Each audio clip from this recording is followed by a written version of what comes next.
တောင်ငူလဲတောင်ငူမောင်းထောင်လဲမောင်းထောင်အမရပူရနေပြီးတော့မှဘိုးတော်ဖရာမင်းပြုစဉ်ခါပေါ့ကွယ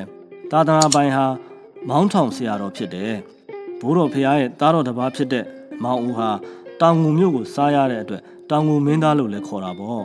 တောင်ငူမင်းသားကိုးကွယ်တဲ့ဆရာတော်ဟာဥတေဇာလို့အမည်တင်တယ်တနေ့မှာတော့သာသနာပိုင်မောင်းထောင်ဆရာတော်ဟာတောင်ငူမင်းသားရဲ့ဆရာဖြစ်တဲ့ဘုန်းကြီးဥတေဇာကိုအမိန့်တော်နဲ့ဆင့်ခေါ်လိုက်တယ်ဥတေဇာမောင်းထောင်ဆရာတော်ကြောင်းရောက်တဲ့အခါဆရာတော်က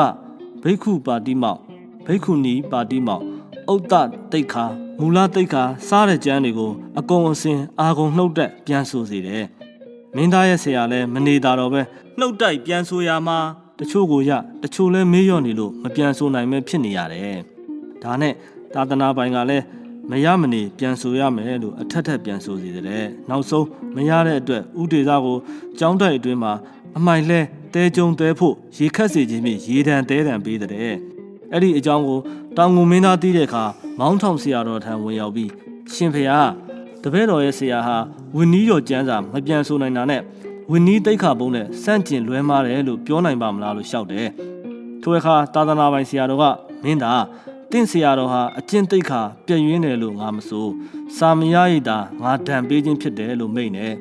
တောင်ငူမင်းသားကလည်းရှင်ဖေဟာစာမရတော့လဲအကျင့်တိတ်ခါမပြတ်ရင်တီးခံတော်မူသင့်ပါတယ်ယခုအနှဲငယ်မေ့လျော့နေတဲ့စာများနောင်လေးကျင့်ရနိုင်မည်ဖြစ်ပါတယ်ဖေဟာလို့လျှောက်ထားတဲ့မောင်းထောင်ဆရာတော်ကလည်းမင်းသားတင့်ဆရာဟာဝီနီးတိတ်ခါကျမ်းကိုနှုတ်တက်ဆောင်ထားတဲ့လျက်မဆောင်၍နောင်မှတ်စီရန်ငါဒဏ်ပေးခြင်းဖြစ်တယ်လို့မိန့်ပြန်တဲ့တောင်ငူမင်းသားကလည်းထပ်မံပြီးလျှောက်ပြန်တယ်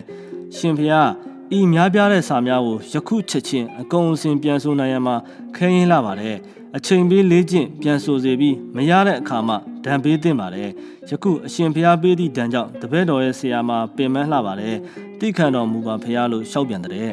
ဒီအခါသာသနာပိုင်မောင်းထောင်ဆရာတော်ဟာမင်းသားစကားကြောရှေရမီလို့ဆိုပြီးငေါငန်းကျိမ်းမောင်းကထွေးကံဖြင့်ပြစ်ပေါက်လိုက်တယ်တောင်ငူမင်းသားလည်းဇာတိမှန်နဲ့ထွေးကံကိုကောက်ယူပြီးဆရာတော်ထံပြန်လှန်ပစ်ခတ်ပြန်တယ်ဒီအခါဆရာတော်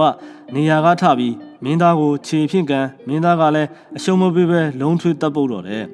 ဒီအချင်းရာကိုမဟာဒံဝင်ကြားသိတဲ့အခါအပြေးလွာလာရောက်ဖြန်ပြီးမှအင်းငိမ့်သွားတော့တယ်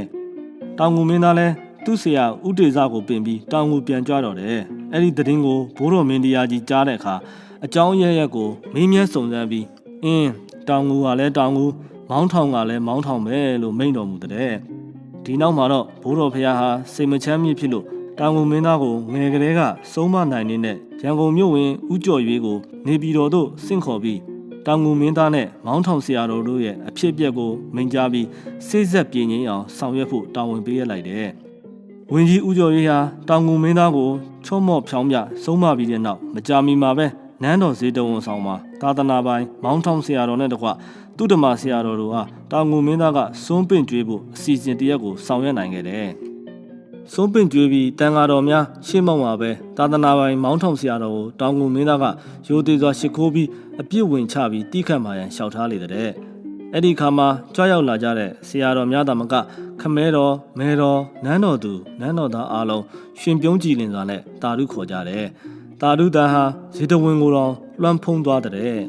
။သာသနာပိုင်မောင်းထောင်ဆရာတော်ကလည်းတာဓု၃ချိန်ခေါ်ပြီးမင်းရဲ့အပြစ်ကိုငါသိခံ၏အမှန်တော့မင်းသားကြီးမှားသည်မဟုတ်ငါလည်းမှားပေတာပဲမင်းသားလည်းပုထုဇဉ်ငါလည်းပုထုဇဉ်သဘောလာရောမိသဖြင့်မှားခဲ့ကြပြီပုထုဇဉ်ချင်းတူတော်လဲငါသည်ဖျားရှင်တပည့်သားတန်ကဖြစ်ပုထုဇဉ်ကြီးဖြစ်သဖြင့်ငါကပုံမှားတယ်ဒါကြောင့်မင်းသားလည်းငါအပေါ်အမျက်မပွားရန်ညှိုးမထားနိုင်နဲ့တိခံပါလို့မိန့်တော်မူပြီးရဲ့အဆုံးမှာတာဓုတန်ဟာချင်းချင်းအုံအုံပီတီဖုံးလို့မဆုံးနိုင်ဘူးတဲ့တန်ဃာတော်များအားစိုးသင်္ကန်းကပ်လူပြီးပြန်ကြွကြတဲ့အခါတောင်ငူမင်းသားဟာသာသနာပိုင်ဆရာတော်ရဲ့ဖနက်ကိုကင်ဆောင်လို့တကားနီတိုင်အထိလိုက်ဖို့ဖနက်မြေမှာရိုသေစွာချပေးပြီးမှနန်းတော်သို့ပြန်ဝင်လေတဲ့ကွယ်